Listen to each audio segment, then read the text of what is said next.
আমি এক বাবার গরিব সন্তান, আমি বাহিরে গিয়া কাজ না করলে আমার চুলায় আগুন জ্বলে না, খানাও হয় না। আমার বাচ্চা আছে ছোট ছোট, আমার ঘরে আমার বৃদ্ধ বাবা বিছানায় পড়ে আছে, আমার বৃদ্ধা মাও ঘরে আছে। আমার জীবনের অভ্যাস ছিল আমি কাজ করে, তখন আমার প্রধান খাদ্য ছিল আমাদের গাভীর দুধ। আমি কাজ করে প্রতিদিন বাড়িতে আসার সময় গাভীর দুধ নিয়ে আসতাম। সারাদিন আমার বাচ্চারা ক্ষুধার্ত, খানা পায় না।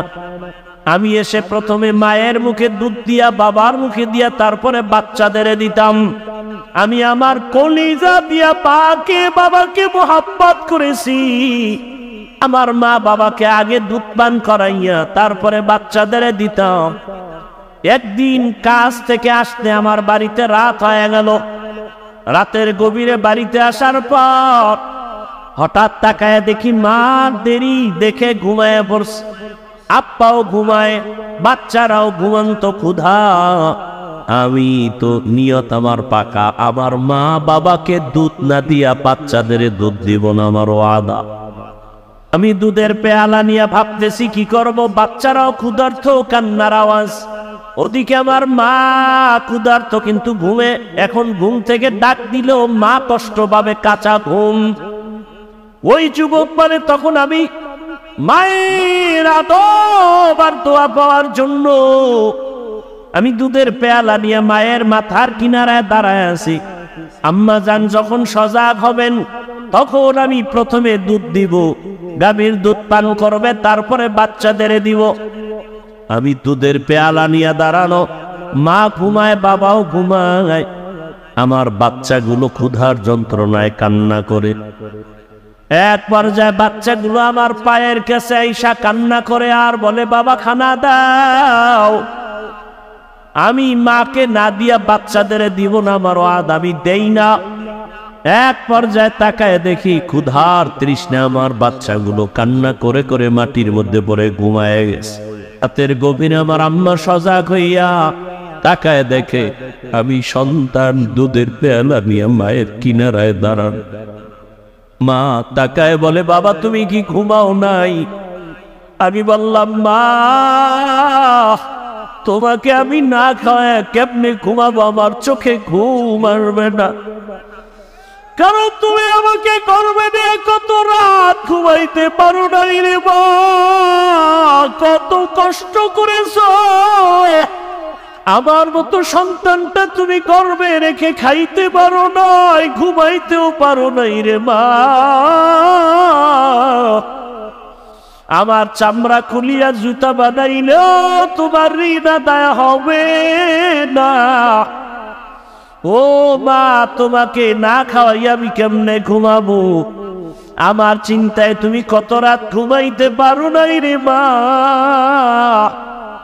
আমার অসুস্থতার কারণে তোমার ঘুম চোখে আসে নাই রে মা। তোমারে আমি ক্ষুধার্ত রাইখা কেমনে ঘুমাই? তোমার জন্য দুধের পেয়ালা নিয়ে দাঁড়ানো।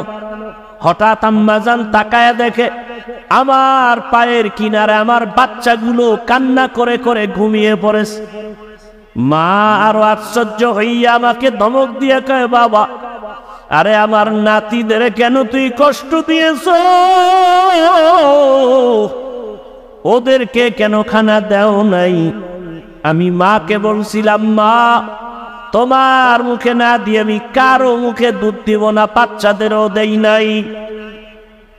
আমার আম্মা জান দুধ পান করার আগে একটা চিৎকার দিয়া দোয়া করেছে, হে মালিক, আমার কলিজার সন্তান আমার জন্য এতটা ত্যাগ স্বীকার করলো, কোরবানি করলো। ও আল্লাহ তুমি ওরে দোজাহানে কামিয়ে বিধান করিও। আমার আম্মা দোয়া করেছেন, ও আল্লাহ তোমার মোহাব্বতে কাজটা করেছে রে আল্লাহ। আমার হাবিব মায়ের জন্য দোয়া করেছেন, ও আল্লাহ আমলটা যদি পছন্দ হয় এর বরকতে পাথরের গুহা থেকে আমাদের এই গুহার মুখ থেকে পাথর সরায় হেফাজতের ব্যবস্থা করো। মাথায় দিতে গেলে লজ্জা পান। আমি দাড়ি না রাখলে লজ্জা পাই, আর আপনি দাড়ি রাখতে গেলে লজ্জা পান। আমি নামাজ না পড়লে লজ্জা, আপনি নামাজ পড়তে গেলে লজ্জা। আমি আল্লাহর ঘর মসজিদে না ঢুকলে লজ্জা পাই, আর আপনি মসজিদে ঢুকতে গেলে লজ্জা পান। আমি পর্দা না করলে লজ্জা পাই, আর আপনি পর্দা করতে গেলে লজ্জা পান। আপনি কেমন ভিআইপি মুসলমান? আপনার ইমানের হালাত কি? আমি আপনাকে কথা বলি না সবাই আমার মতো হুজুর হয়ে যান, খবরদার। হুজুর বানাইতে আমি বাংলাদেশে ঘুরি না। আমি আপনাকে আপনার রাস্তায় থাইকা জান্নাতের পরিচয় দিতে চাই। আপনি চাকরি করেন, ব্যবসা করেন, লেখাপড়া করেন, ওখানে থাইকা মদিনার আদর্শের মালা গলায় লাগায় দেন। আপনাদের মতো লাইনের মানুষ, জেনারেল লাইনের মানুষ, বাংলা লাইনের মানুষ জীবনে মাদ্রাসায় পড়ে না, আলিফ বা তাও জানে না। এমন মানুষ কি আপনাদের লাইনে দাড়িওয়ালা নামাজি নাই? স্কুলে পড়ে, কলেজে পড়ে। ও যুবকেরা তাকায় দেখো, তোমার মতো যুবক স্কুল কলেজে পড়ে, চাকরি করে, ব্যবসা করে, 5 ওয়াক্ত নামাজ পড়ে, বলো তুমি পারো না কেন? তোমার মতো জেনারেল লাইনের যুবক রাস্তায় গাড়ি চালায়, নামাজ ছাড়ে না, বলো তুমি কেন পারো না রে বাবা? তোমার মতো যুবক র্যাব, আর্মি, পুলিশ, বিডিআর এর চাকরি করে, নামাজ পড়ে, দাড়িওয়ালা আছে না নাই? আল্লাহ বিবেক দিয়েছে, তোমার বিবেকটাকে প্রশ্ন করো, তুমি কেন পারো না রে বাবা? তোমার মতো যুবক নদীর মধ্যে মাছ ধরে, নামাজ ছাড়ে না, বলো তুমি কেন পারো না? তোমার মতো যুবক জমিনের মধ্যে কৃষি কাজ করে, নামাজ ছাড়ে না, গামছা বিছাইয়া নামাজ পড়ে, বলো তুমি কেন পারো না? তোমার কপাল বুঝি পুড়ে গেছে? কার নাজানি বর্তোয়া তোমার কপালে লাগছে? তোমার মনটাকে বুঝাও যে তোমার মতো যুবক স্কুল কলেজে পড়ে, নামাজ পড়ে, তুমি আমি পারবো না কেন? কই আমরা আল্লাহর পথে থাইকা তো সম্মান কমে নাই, না খাইয়াও কেউ মরে যাই নাই। এরে আল্লাহর বান্দারা, এই যে মাঝে মাঝে আপনাদের থেকে সহযোগিতা চাওয়া হয়, কিছু দান সদকা করেন, না করলেও পারি, চাই কেন? ওই আপনারা আবার রাস্তাঘাটে বলেন হুজুর গো দাঁড়িয়ে যাবো না, নিজে নিজে চালায়, আমগো শরিকদার বানায় না, দান সদকা নেয় না, চায় না। আর ইসলাম বলে, নবী বলে, কোরআন বলে, তুমি যদি দান করো, আমি হাফিজুর রহমান মাদ্রাসায় লেখাপড়া করে, ওয়াজ মাহফিলের স্টেজে বয়ান করে যেই সওয়াব পাবো, তুমি দান করিয়া ওই সম পরিমাণ সওয়াব পেয়ে যাবে। আমি হাফিজুর রহমান আলেম হইয়া বয়ান করিয়া আল্লাহর থেকে যতটা পুরস্কার পাবো, আমি হাফিজুর রহমানকে আলেম বানানোর পেছনে যারা সহযোগিতা করেছে, আল্লাহর কাছ থেকে তারাও সমপরিমাণ পুরস্কার পেয়ে যাবে। আল্লাহ বলবে, হাফিজুর রহমান তোরে আমি জান্নাত দিলাম, তোকে বানাইতে গিয়া যারা একটা টাকা দিছে, কিতাব কিনে দিছে, আমি আল্লাহ তাদেরকেও জান্নাত দিয়ে দিলাম। আতিনা ফি দারে দুনিয়া না হাসান, আতিনা ফি দারে উকবা না হাসান, ইয়া গিয়াসাল মুস্তাগীসিন ইহদিনা লিফতিখারা বিল উলুমে ওয়াল গিনা। हर गोड़ी देने को तू तैयार है, जो न मांगे उससे तू बेजार है। 5টা জিনিসের মাধ্যমে আল্লাহ মুমিনের পরীক্ষা নিবেন। 1 নম্বরে আল্লাহর পক্ষ থেকে ভয়। 4 মাযহাবের 4 ইমামের এক ইমাম, ইমাম শাফিঈ রাহমাতুল্লাহ আলাইহি বলেন, এটা উদ্দেশ্য হলো আল্লাহর পক্ষ থেকে ভয়। আল্লাহর পক্ষ থেকে জাহান্নামের আযাবের ভয়, আল্লাহর আযাবের ভয়। গুনাহ করলে জাহান্নাম, ওই ভয়ে তুমি বান্দা আল্লাহর মহব্বতের রশিটাকে মজবুত করে ধরে সামনে আগাও। আল্লাহর ভয় আর একটা দুনিয়ার মানুষের পক্ষ থেকে ভয়। পর্দা করলে তোমার আত্মীয় স্বজন বেজার। এখন তুমি আত্মীয় স্বজনের মন খুশি রাখবা নাকি আল্লাহর মন খুশি রাখবা? এটাই তোমার পরীক্ষা। আল্লাহকে খুশি রাখতে গেলে আত্মীয় বেজার হবে, আত্মীয় খুশি করতে গেলে আল্লাহ বেজার হয়ে যাবে। দাড়ি রাখলে আত্মীয়রা বেজার, আবার আল্লাহ খুশি। দাড়ি কাটলে আত্মীয় খুশি, আল্লাহ বেজার। এখন তোমার পরীক্ষা চলতেছে, তুমি কাকে খুশি রাখবা? ফলাফলের বেলায় দেখা যাবে কে কোন জায়গায় তুমি উপস্থিত হতে পারো। আল্লাহ তাআলা বলেন এই ভয়ের মাধ্যমে পরীক্ষা পাস করার জন্য লাগবে ধৈর্য। ইয়া আইয়ুহাল্লাযীনা আমানুসবিরু ওয়া সাবিরু ওয়া রাবিতু ওয়াত্তাকুল্লাহা লাআল্লাকুম তুফলিহুন। ধৈর্যের বড় দাম। আল্লাহ তাআলা বলেন সব মানুষ জাহান্নামে যাবে, 4 গুণওয়ালারা জান্নাতে যাবে। ওয়াল আসরি ইন্নাল ইনসানা লাফি খুসর ইল্লাল্লাযীনা আমানু ওয়া আমিলুস সালিহাত ওয়া তাওয়াসাউ বিল হক ওয়া তাওয়াসাউ বিস সাবর। ধৈর্য বড় দামি এক গুণের নাম। 4 গুণওয়ালারা জান্নাতে যাবে। ওয়াল আসরি সূরা আল্লাহ বলেন সব মানুষ জাহান্নামে যাবে, 4 গুণওয়ালারা জান্নাতে যাবে। এর মধ্যে চতুর্থ গুণ হলো ধৈর্য ধারণ করনেওয়ালারা। ধৈর্য বড় দামি এক সম্পদ। আল্লাহ তাআলা ধৈর্যের বড় সম্মানের বয়ান করেছেন। আজকে আমাদের মধ্যে ধৈর্য নাই, যে কারণে আমরা অনেক ক্ষেত্রে সামনে আগাইতে গিয়ে অনেক পেছনে পড়ে যাই। ধৈর্যের পরীক্ষা দিলেন, একটু আগে বয়ান করলেন কোরবানির বয়ান।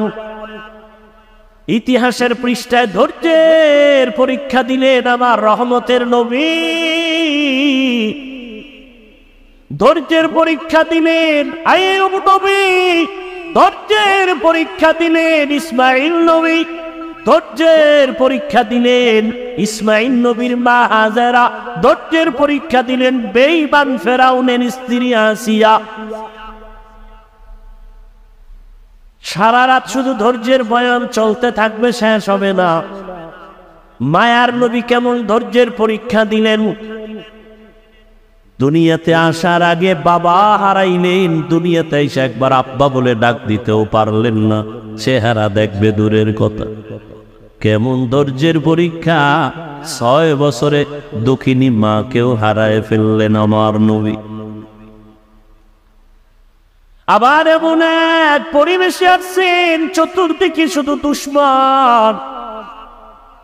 নবীর ডানে দুশ্মন, বামে দুশ্মন, চতুর্মুখী দুশ্মন নবীরে মারার জন্য রেডি। যেই নবী দোয়া করলে কবুল হয়ে যায়, উহুদ পাহাড় স্বর্ণ বানায় দিলে আল্লাহ চাইলেই দিতেন। নবী বলে না না, আমি গরিবী হালাতে থাকতে চাই, গরিবী হালাতে মরতে চাই, আমি গরিবদের সাথে কিয়ামতের দিন উঠতে চাই। নবী বলেন ও গরিবেরা, বড় লোকের বাড়ি গাড়ি দেখা, টাকা পয়সা দেখে আফসোস করিস না। কিয়ামতের দিন কঠিন সময়, বড় লোকের 500 বছর আগে গরিবেরা জান্নাতে চলে যাবে। রহমতের নবী বলেন আমি কতটাই যে গরিব, আমার পেটের ক্ষুধা খানা নাই, পাথর বেঁধে আমি দ্বীনের প্রচারণা চালাইছি। কেমন ধৈর্যের পরীক্ষা দিছেন আমার নবী। 1 দিন 2 দিন না, 3 বছর পর্যন্ত শিয়াবে আবু তালিবের মধ্যে আমার রসুলকে গৃহবন্দী করে রাখছে। ওই মক্কার বেঈমানেরা নবীরে পানিও দেয় না, খানাও দেয় না। রহমতের নবী আমার গাছের পাতা ছিঁড়ে ছিঁড়ে চাবায় চাবায় খায় আর পেটের ক্ষুধা নিবারণ করে। মিনাল খাউফি ওয়াল জু', এক পরীক্ষা আল্লাহর ভয়, দ্বিতীয় পরীক্ষা ক্ষুধা। ইমাম শাফিঈ রাহমাতুল্লাহ আলাইহি বলেন এখানে ক্ষুধা মানে হলো রোজা। রোজাদার সারাদিন না খাওয়ার কষ্ট কেমন, গরিবেরা না খাইয়া কষ্ট করে কেমন, এটা তুমি রোজা রাইলা উপলব্ধি করো। পরীক্ষায় যদি পাশ করতে চাও ধৈর্য ছাড়া সম্ভব হবে। হাদিসে পাকের মধ্যে আসহাবে রাকিম নামে একটা ঘটনা আছে, বলবো? অনেকে আপনারা জানেন, তারপর আমি অল্প টাইমে বলে ফেলবো। আসহাবে রাকিম আল্লাহর দ্বীন হেফাজতের জন্য জালিমের ভয়ে এলাকার থেকে হিজরত করে তিনটা যুবক সন্তান কোথাও রওনা হয়েছে। রাস্তা দিয়ে যাচ্ছে পাহাড়িয়া জঙ্গল, এক এলাকায় যাইয়া হঠাৎ করে মুষলধারে বৃষ্টি শুরু হয়ে গেল। এত পরিমাণ বৃষ্টি, কোথায় যাবে, রাস্তায় দাঁড়ানোর উপায় নাই, পার্শ্বে পাহাড়, পাহাড়ের গুহায় তারা ভেতরে ঢুকে আশ্রয় নিল। ওই তিনটা যুবক পাহাড়ের গুহায় আশ্রয় নিয়া ভেতরে অপেক্ষা করে বৃষ্টি কমে যাবে, এরপরে বের হব। কিন্তু আল্লাহর পরীক্ষা, একটা বড় পাথর আইসা পাহাড়ের গুহার মুখের মধ্যে পড়ে আটকায় দিল। এত বড় বিশাল পাথর, ধাক্কা দিয়াও নাড়ানো যাবে না। কি করা যায়? এক তো বৃষ্টির মুসিবত, আর একটা হলো গুহার ভেতরে অন্ধকারের মুসিবত, আর একটা মুসিবত হলো সামনে পাথর আটকায় দিছে, এত বিশাল পাথর নাড়াচাড়া করা যায় না, আর এক মুসিবত। আল্লাহ বলেন, আমি যারে বেশি মহব্বত করি তারে মুসিবত দিয়ে পরীক্ষা নিব, রাসূলের হাদিস। আর মুসিবত যখন আসবে জবানের আমল করো। ইজা আসাবাতহুম মুসিবা ক্বালু ইন্না লিল্লাহি ওয়া ইন্না ইলাইহি রাজিউন। অন্ধকারে গুহার মধ্যে বসে পেরেশান হয়ে গেলেন, কি করি, কোথায় যাব? কাউকে টেলিফোন করার কোনো সুযোগ নেই, টেলিফোনও নাই, থাকলেও করতে পারবে না। এমন এক গুহার মধ্যে ঢুকছে, নেটওয়ার্ক থাকবে না, আবার আলো নাই, অন্ধকার, বাহিরের আলো যাও আসবে, কিন্তু পাথর এসে আটকায় দিল। আবার বাহিরে প্রচন্ড মুষলধারে বৃষ্টি চলে। এক পর্যায়ে তারা নিরুপায় হইয়া পরামর্শ শুরু করলো, কি করা যায়, কি করা যায়। একজনে বলে, আমার আপনার তো তিনজনে হিসাব করে দেখো জীবনে কোনো ভালো কাজ করছো কিনা বল। একজনে কে, হ্যাঁ আমার একটা ভালো কাজ জীবনে করছি, সবই আকাম করছি, তবে একটা ভালো কাজ আমার মনে হয় করেছে। বলে, ভালো কাজের ওসিলা দিয়া মালিকের সামনে সিজদায় পড়ে চোখের পানি ছেড়ে কান্না কর। আমার মালিকের যদি ডাক দাও, আল্লাহ পাক রাস্তা খুলে দিবেন। আম্মা ইউজিবুল মুযতাররা ইযা দাআহ।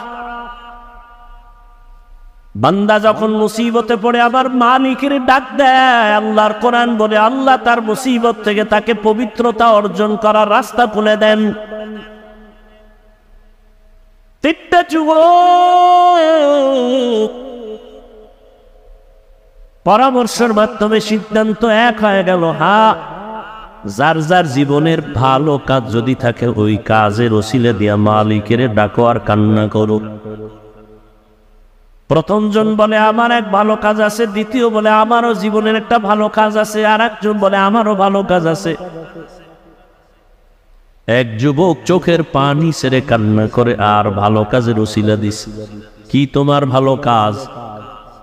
বলে, আমার ভালো কাজ হলো, হ্যাঁ, আমি এক সময় টাকার মালিক হইয়া আমার বাড়ি কর্মচারীরা কাজ করত। কর্মচারী কাজ করার ক্ষেত্রে এক কর্মচারী আধা বেলা কাজ করলো, আমি তাকে বেতন দিলাম কম। লোকটা মনের কষ্টে টাকা না নিয়ে চলে গেল। রাগ করে চলে গেল। ওই টাকাগুলো আমার কাছে রাইখা গেল। আমি আমানতের সাথে টাকাগুলো দিয়ে আমি বকরি কিনে কিনে কিনে কিনে একের পরে এক বকরি বড় হয়, বিশাল এক পাল হয়ে গেল। ওর ওই মজুরির টাকা আমি খেয়ানত করি নাই। আমি ওই টাকা দিয়া বাড়ায়া বাড়ায়া বিশাল এক বকরির পাল হয়ে গেল। কোনো একদিন ওই কর্মচারী এসে বলে, আমার টাকা দাও। আমি চাইলে ওর ওই অতটুকু টাকাই দিতে পারতাম, কিন্তু না। মালিকের দরবারে কাঁদেন আর বলেন, হে মালিক, তোমার জাহান্নামের আযাবের ভয় অন্তরে জমা করিয়া ওই কর্মচারীর পুরা টাকা অর্জন করা যত বকরি সব আমি দিয়া দিলাম, আর বললাম এগুলো তোর টাকার নিয়ে যা। কর্মচারী বলে, আমার এগুলো কই পাবো, আমার অল্প টাকা, টাকা দাও। বলে না, আমি বাড়ায় বাড়ায় বাড়ায় বাড়ায় বকরির পাল করেছি, এগুলোর মালিক আমি না, তুই এগুলোর মালিক, সব নিয়ে যা। ও আল্লাহ, আমি চাইলে তো বকরি রেখে দিতে পারতাম, রাখি নাই, তোমার মহব্বতে খেয়ানত করি নাই। আল্লাহ, তোমার মহব্বতে আমলটা করেছি, যদি তোমার কাছে ভালো লাগে, এর বরকতে মুসিবতের সময় গুহার মুখের থেকে পাথরটা তুমি সরায় দাও। হাদিস শরীফে আল্লাহর রাসূল বলেন, আল্লাহর কাছে কান্না করে দোয়া করা মাত্র সাথে সাথে পাথরের আল্লাহর কুদরতি জিম্মায় 3 ভাগের 1 ভাগ পাথর এমনি এমনি ফাঁকা হয়ে গেল। কয় ভাগ? 3 অংশের 1 অংশ ফাঁকা হয়ে গেল। অটো কার কুদরত? আল্লাহর কুদরত। আল্লাহ তো সাহায্য করবেন, তবে আল্লাহর কাছে চাইতে হবে। তাও আবার উল্টা পাল্টা নিয়মে চাইলে হবে না। কান্না, নামাজ, ধৈর্য। দ্বিতীয় যুবক আল্লাহ দরবারে কান্না শুরু করলো, হে মালিক, আমার জীবনে একটা ভালো কাজ আমি করেছি। কি?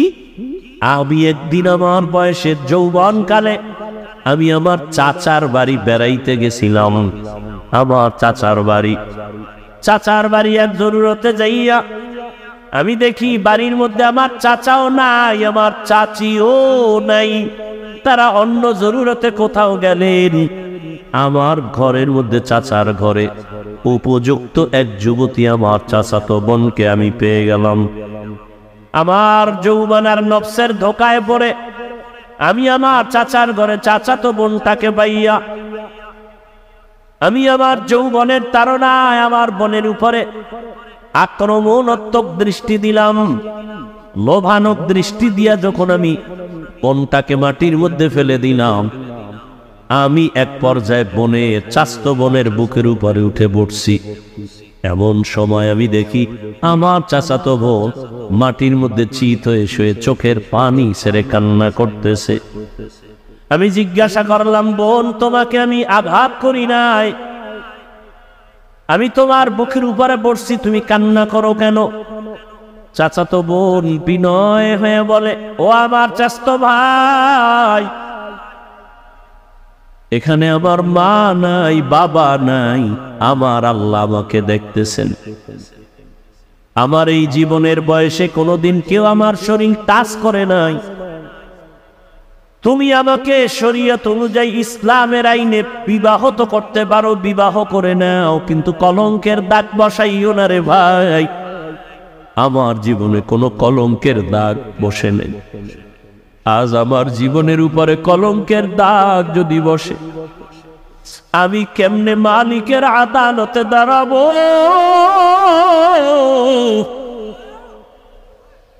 তুমি আমারে দয়া করে মাফ করে দাও। আমার আব্বাকে বলে প্রয়োজনে বিবাহের ব্যবস্থা করব, তারপরেও তুমি আমার কলঙ্কের দাগ দিও না রে ভাই। যুবক আল্লাহর কাছে কান্না করে বলেন, হে মালিক, ওই চাস্ত বোনের কান্না দেখাও আমার অন্তর নরম। আমি আমার বোনের কান্না দেখে দ্রুত আমি বোনের থেকে আলাদা হয়ে বললাম, বোন আমারে মাফ করে দাও, আমি তোমার উপরে আর অপরাধ করব না। ও আল্লাহ, তোমার জন্যই আমি আমলটা করেছি, চাইলে তো আমি জোর করে অন্যায় করতে পারতাম। তুমি এর বরকতে আমাকে পরিত্রাণ দাও, গুহার মুখ থেকে আমাদের বাঁচাও। কান্না করে দোয়া করা মাত্র পাথরের টিনের 2 অংশ ফাঁকা হয়ে গেল আল্লাহর কুদরতে। তৃতীয় যুবক আল্লাহর দরবারে কান্না করেন, হে মালিক, আমার জীবনের একটা ভালো কাজ মনে হয় আমার মনে বলে ভালো কাজ করেছে। আমি এক বাবার গরিব সন্তান, আমি বাহিরে গিয়ে কাজ না করলে আমার চুলায় আগুন জ্বলে না, খানাও হয় না, আমার বাচ্চা আছে ছোট ছোট, আমার ঘরে আমার বৃদ্ধ বাবা বিছানায় পড়ে আছে, আমার বৃদ্ধা মাও ঘরে আছে। আমার জীবনের অভ্যাস ছিল, আমি কাজ করে তখন আমার প্রধান খাদ্য ছিল আমাদের গাভীর দুধ। আমি কাজ করে প্রতিদিন বাড়িতে আসার সময় গাভীর দুধ নিয়ে আসতাম। সারাদিন আমার বাচ্চারা ক্ষুধার্ত, খানা পায় না। আমি এসে প্রথমে মায়ের মুখে দুধ দিয়া, বাবার মুখে দিয়া, তারপরে বাচ্চাদের দিতাম। আমি আমার কলিজা দিয়া পাকে বাবাকে মোহাব্বত করেছি। আমার মা বাবাকে আগে দুধ পান করাইয়া তারপরে বাচ্চাদের দিতাম। একদিন কাজ থেকে আসতে আমার বাড়িতে রাত হয়ে গেল। রাতের গভীরে বাড়িতে আসার পর হঠাৎ তাকায় দেখি মা দেরি দেখে ঘুমায় পড়ছে, আপ্পাও ঘুমায়, বাচ্চারাও ঘুমন্ত ক্ষুধা। আমি তো নিয়ত আমার পাকা, আমার মা বাবাকে দুধ না দিয়া বাচ্চাদের দুধ দিব না, আমার ওয়াদা। আমি দুধের পেয়ালা নিয়ে ভাবতেছি কি করব, বাচ্চারাও ক্ষুধার্ত, কান্নার আওয়াজ। ওদিকে আমার মা ক্ষুধার্ত কিন্তু ঘুমে। এখন ঘুম থেকে ডাক দিলেও মা কষ্ট পাবে, কাঁচা ঘুম। ওই যুবক মানে তখন আমি মায়ের আদব আর দোয়া পাওয়ার জন্য আমি দুধের পেয়ালা নিয়ে মায়ের মাথার কিনারায় দাঁড়ায় আছি। আম্মা জান যখন সজাগ হবেন তখন আমি প্রথমে দুধ দিব, গাভীর দুধ পান করবে, তারপরে বাচ্চাদের দিব। আমি দুধের পেয়ালা নিয়ে দাঁড়ানো, মা ঘুমায়, বাবাও ঘুমায়, আমার বাচ্চাগুলো ক্ষুধার যন্ত্রণায় কান্না করে। এক পর্যায়ে বাচ্চাগুলো আমার পায়ের কাছে আইসা কান্না করে আর বলে, বাবা খানা দাও। আমি মাকে না দিয়া বাচ্চাদের দিব না, আমার ওয়াদা, আমি দেই না। এক পর্যায়ে তাকায় দেখি ক্ষুধার তৃষ্ণা আমার বাচ্চাগুলো কান্না করে করে মাটির মধ্যে পড়ে ঘুমায় গেছে। রাতের গভীরে আমার আম্মা সজাগ হইয়া তাকায় দেখে আমি সন্তান দুধের পেয়ালা নিয়ে মায়ের কিনারায় দাঁড়ান। মা তাকায় বলে, বাবা তুমি কি ঘুমাও নাই? আমি বললাম, মা তোমাকে আমি না খাওয়ায় কেমনে ঘুমাবো, আমার চোখে ঘুম আসবে না, কারণ তুমি আমাকে গর্বে নিয়ে কত রাত ঘুমাইতে পারো নাই রে মা, কত কষ্ট করেছো। আমার মতো সন্তানটা তুমি গর্বে রেখে খাইতে পারো নাই, ঘুমাইতেও পারো নাই রে মা। আমার চামড়া খুলিয়া জুতা বানাইলেও তোমার ঋণ আদায় হবে না। ও মা, তোমাকে না খাওয়াই আমি কেমনে ঘুমাবো? আমার চিন্তায় তুমি কত রাত ঘুমাইতে পারো নাই রে মা। আমার অসুস্থতার কারণে তোমার ঘুম চোখে আসে নাই রে মা। তোমারে আমি ক্ষুধার্ত রাইখা কেমনে ঘুমাই?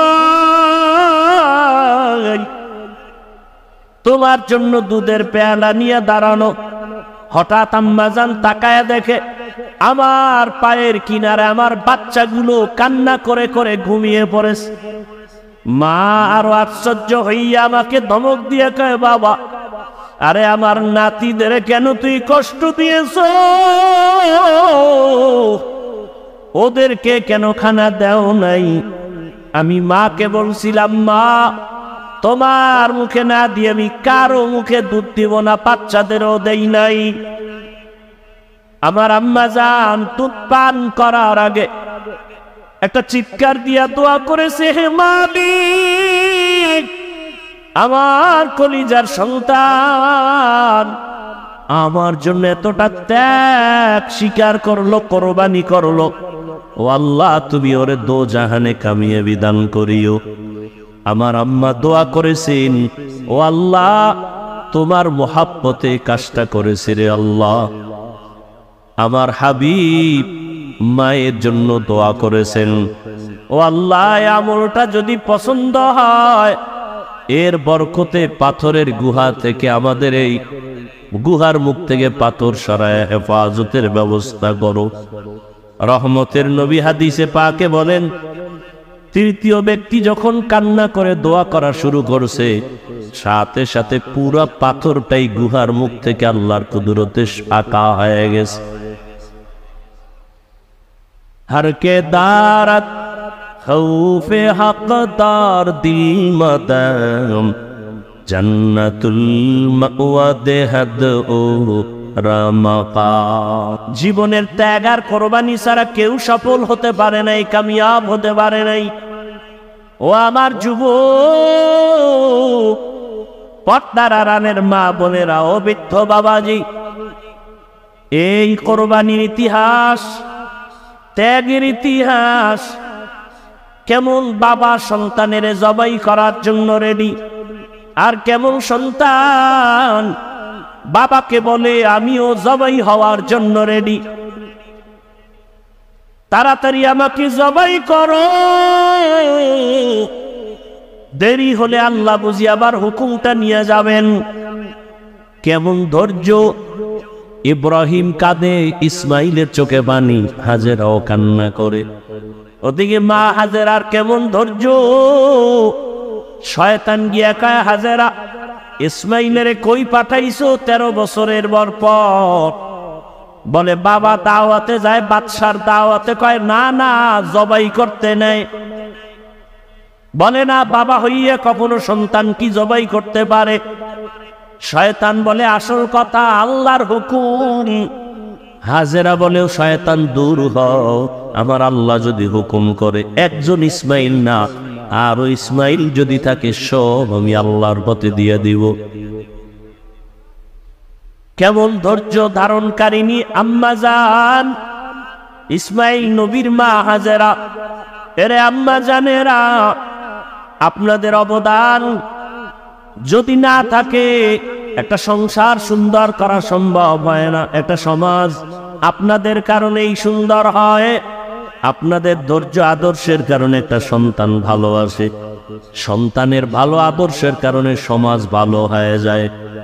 অতএব কোরবানির ঘটনা থেকে ত্যাগের শিক্ষা, আল্লাহর মোহাব্বত, আদিকে আবার আল্লাহর জাহান্নামের আযাবের ভয়, ক্ষুধার তৃষ্ণা, আল্লাহ তাআলা পরীক্ষা নিবেন, ধৈর্যের মাধ্যমে পরীক্ষায় পাশ করতে হবে। ও আল্লাহর বান্দারা, কত গালি কত কিছুই শুনলাম, এরপরও আল্লাহর মোহব্বতে টুপি ফালাই না, দাড়ি ফালাই না। চাইলে আজকে তোমার মতো প্যান্ট শার্টটাই লাগায় দাড়ি কেটে রাস্তায় ঘুরলে কে আমাদের বাধা দিত? মাদ্রাসায় পড়েছি, চাকরি নাই, ব্যবসা নাই, সার্টিফিকেট নাই সরকারি ভাবে,